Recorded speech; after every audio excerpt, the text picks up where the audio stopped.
Thank you, Mr. Chairman and members of the committee. For the record, I'm Kevin DeMenna with DeMenna Public Affairs, here on behalf of our client, the Arizona Dude Ranch Preservation Project. I need to say thank you to Mr. Dunn and to the members. It's a busy time of year, and appreciate the sponsorship of this. We've worked through many of the details, but this has been a pleasure to be able to visit some of these historic ranches and discuss their problems and try to identify a path forward so we can keep these. As Mr. Dunn said, they are on the edge of urban sprawl. I'd like to just touch briefly on what it does. You have people here from this ranching community. This is, I'm told, high season. It's February in Arizona. So I'd love you to hear from at least one of them. In the 40s, there were approximately 80 of these. We now measure roughly 14. There is a standard which is in place in the bill. I'll come to that in a second. But when it comes to Arizona history, the stories abound, and I don't want to go down that rabbit hole, but we all know someone or may know a relative that came here for their health, 50, 60 years ago. Arizona was the dude ranching capital of the world. It still can be. The reality of this bill is very straightforward, and I want to just tell you precisely what it does and what the amendment does. There are two things. It defines a dude ranch. It's important to understand that this is a pretty well-established definition. If you've never stayed at one or checked the internet, explored to see if you might want to, there are really four basic criteria. Simple, it's got to be a ranch or rancho. That's a part of the culture. But more importantly, these ranches must offer programs in horseback riding, hiking, biking, and the working cattle ranch experience. Most importantly and most binding is that the bill requires that a horse herd be maintained equivalent to the number of units. So if you have 15 units in your ranch, you must maintain a horse herd and an active program of at least 15 head. For anyone that's been around horses, raised them, this is no small undertaking. Many of these ranches, it's probably a contest between three of them for the largest horse herds in the state. I know the White Stallion is here, and they have a horse herd that at this moment is nearly 200, well in excess of 150. I'll let them tell you exactly how many. So the bill does two things. It allows a guest ranch to make application if it produces a deed restriction to the county assessor's office. This deed restriction says that this will remain a dude ranch for 10 years. More importantly, if it stops being a dude ranch, the assessor must be notified, and all of the back taxes that would have been paid at the higher ratio would then be due. So imagine a closing statement for a deal on one of these ranches. There would be a big line at the end for the back due property taxes. It's our view that these ranches on the edge of urban sprawl need this kind of support, and frankly, it's a prioritization among policymakers that these ranches matter and we want to protect them and preserve them. So with the definition, with the deed restriction, we think this is a good program. It's good for the state. It's certainly going to be good for international tourism. I'd like to close by showing you one of the ranches, this photo was taken a few days ago, has flagpoles in front. And it's their tradition to raise the flags of the country, the origin, for their guests. So last week at this one, we had to have these checked. We didn't know these by heart, of course. Denmark, Germany, Britain, Netherlands, Sweden, Norway.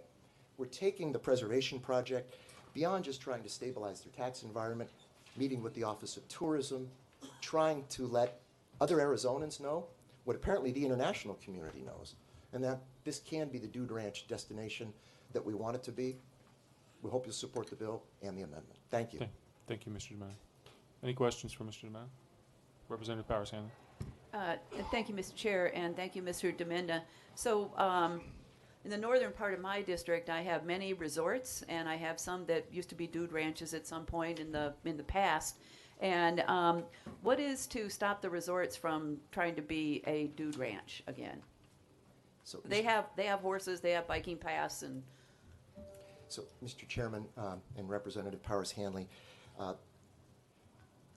I'm not sure that the answer is the one you're looking for. The reality is if they have 100 units and they want to bring in a horse herd of 100, these historic ranches may be able to revitalize and go in that direction. I'm not sure that's a bad thing, to have more dude ranches in the state. What is a bad thing is if the Sheraton downtown does that. We don't think the bill permits that. In fact, I'm fairly certain it does not. If there are ranches that are, frankly, on the edge, we would hope this is an inducement to bring them back. Now, dude ranching in Arizona, there's a book, and the man that wrote the book on dude ranching in Arizona is here today. He may be able to answer these questions more precisely. Representative Farrison. To that point, these are not out of business. These are doing very well, and they have horses already. I'm just saying that they are resorts that used to be a smaller level operation that was called the Dude Ranch, and now they're resorts. And they are on the edge, but they're doing very well, I guess. And so I'm concerned about, a corporation like that trying to take this exemption. Mr. Chairman, Representative Powers Hanley, we'd be concerned about that as well. Again, if you haven't stayed at a guest ranch and if you haven't had this experience, we think the definition and the deed restrictions are tight enough. We have folks from the business that I think may be able to explain. And if they're on the map, they may be a member of our group. If they're not, then I'm not really sure how to address their situation. Okay, thank you. Thank you. Thank you, Madam members. Vice Chair. Would Rusell True please come to the podium? And you'll have 2 minutes. Okay. Thank you, Mr. Chairman. Thank you, members. Thank you, Mr. Dunn. I think I know who you're talking about in the Tucson area. Of course, I've been there a long, long time. I mean, the challenge that they would have to overcome is they'd have to have a horse What is your per name? unit. Rusell True, I'm sorry. Rusell True is my name. So I think that would be a pretty insurmountable, particularly because, as you say, they're on the edge and their access to trails and the viability of it would be unrealistic, I believe.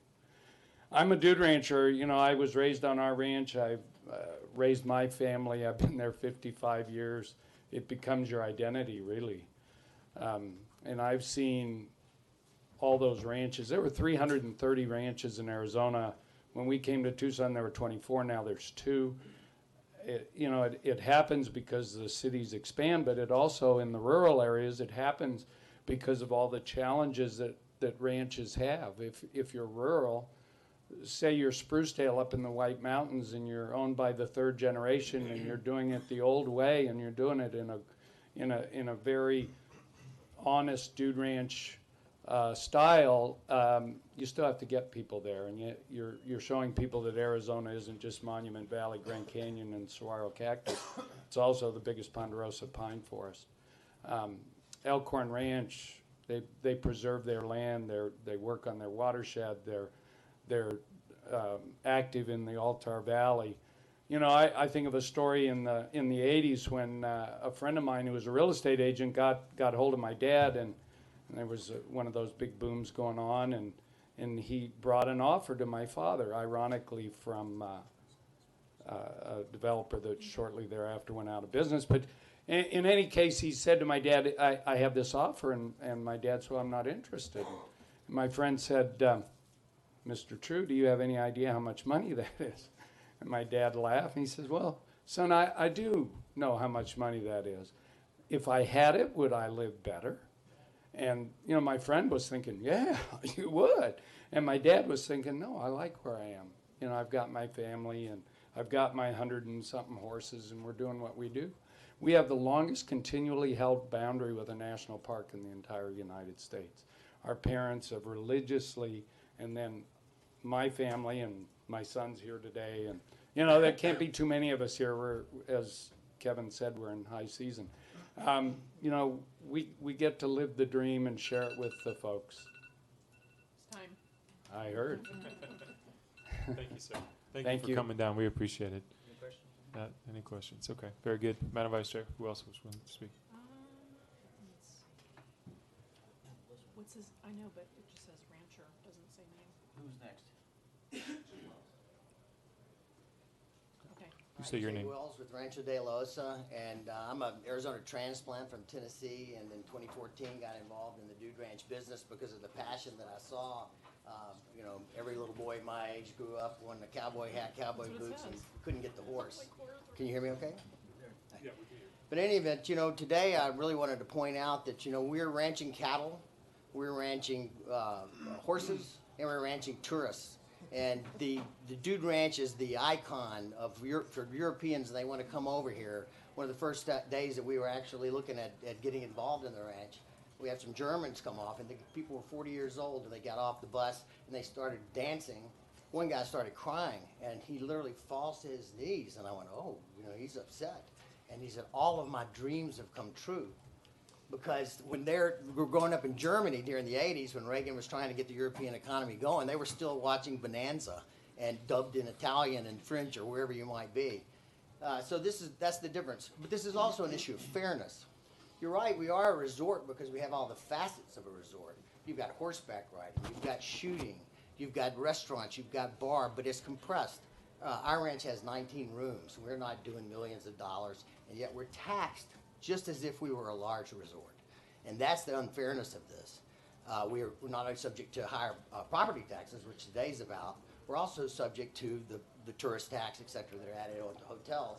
So it's a very compressed resort, and because of that, the efficiency, the scale are not there for us.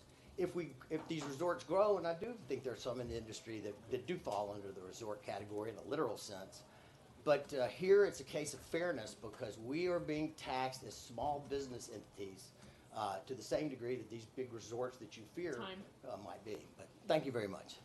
Thank you, sir.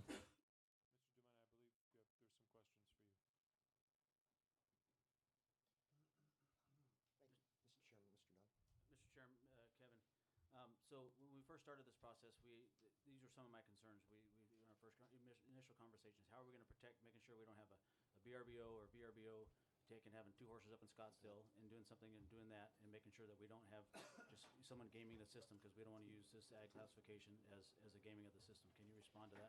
So fundamentally, and I appreciate hearing from the assessors, we've met with them multiple times, incorporated their operational changes. That is the amendment. It is to meet with their concerns. As policy is set, I would look to this committee and to the legislature to determine what does and doesn't belong in the agricultural classification, to prioritize what does need attention and deference at the state level, and I'd look to assessors to administer that. With respect, I think we may now understand why La Paz County no longer has any dude ranches. We're down to 14. Maricopa, and I think it might be useful just to refer to their letter, which you now have. Assessors, by supporting this, can preserve Arizona's rich cultural heritage and the Old West's trailblazing character. That's not a weak endorsement from the Maricopa County Assessor's Office. Wickenburg, at least this side of Wickenburg, is in Maricopa County. There are dude ranches. It's been the dude ranch headquarters of the world. The real issue is, do we want to try to preserve them with this modest adjustment? I would submit that's a legislative decision, not a county decision. Thank you.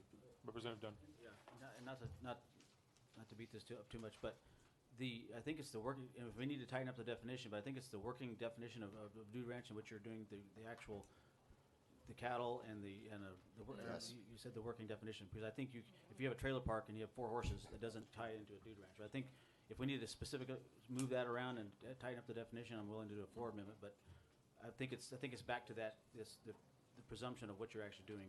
And Mr. Chairman, Mr. Dunn, to close this out, I'm sure this was meant respectfully and without any intention to insult, but the notion that a trailer park could have a herd of horses, offer the American Family Meal Plan, and somehow conform to these statutory requirements, that's a bit of an affront.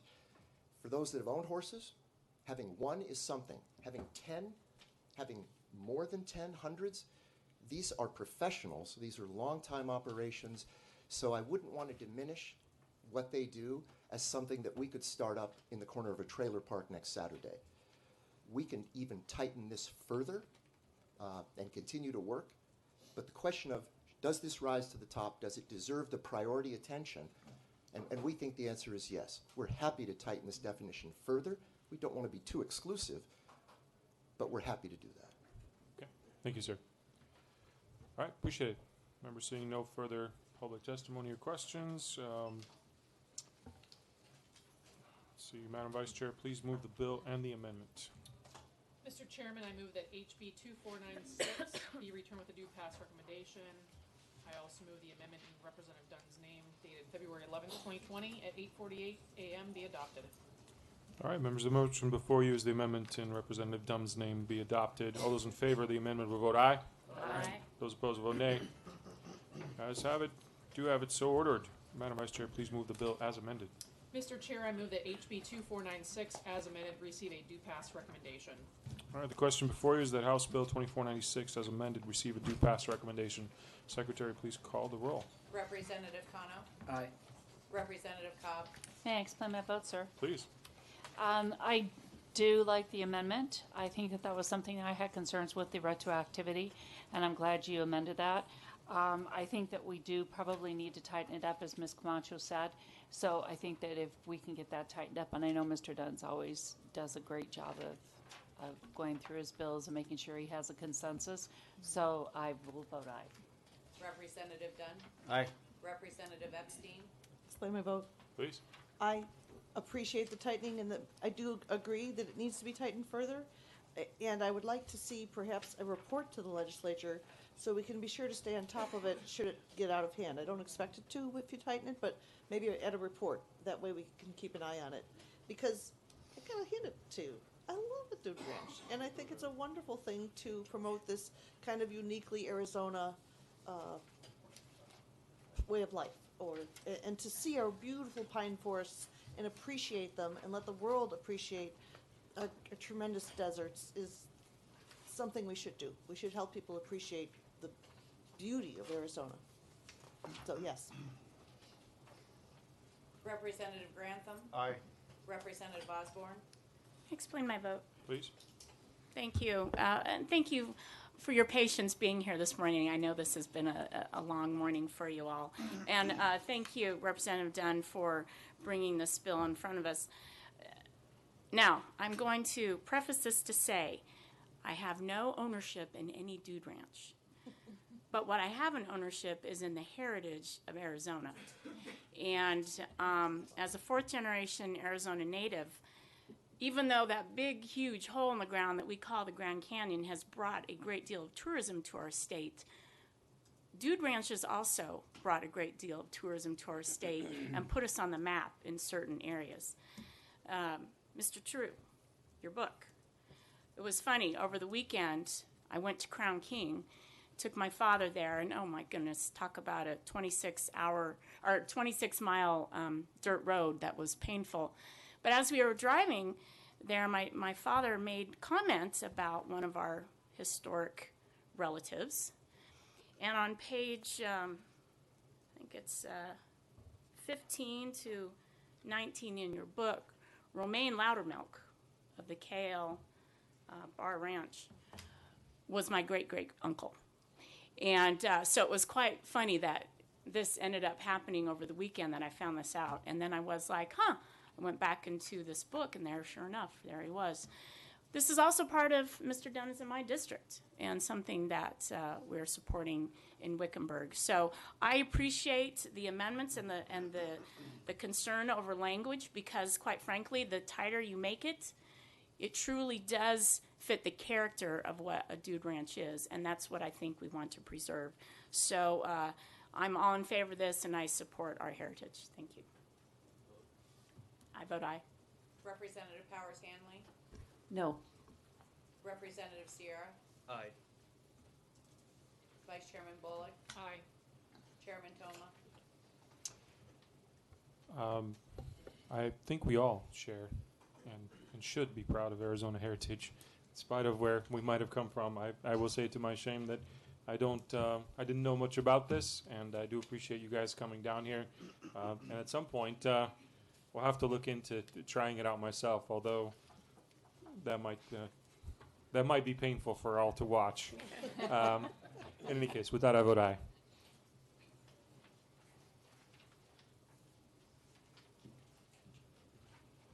All right, members, by your vote of 9 ayes, 1 nay, and 0 not voting, you've given House Bill 2496 as amended a due pass recommendation.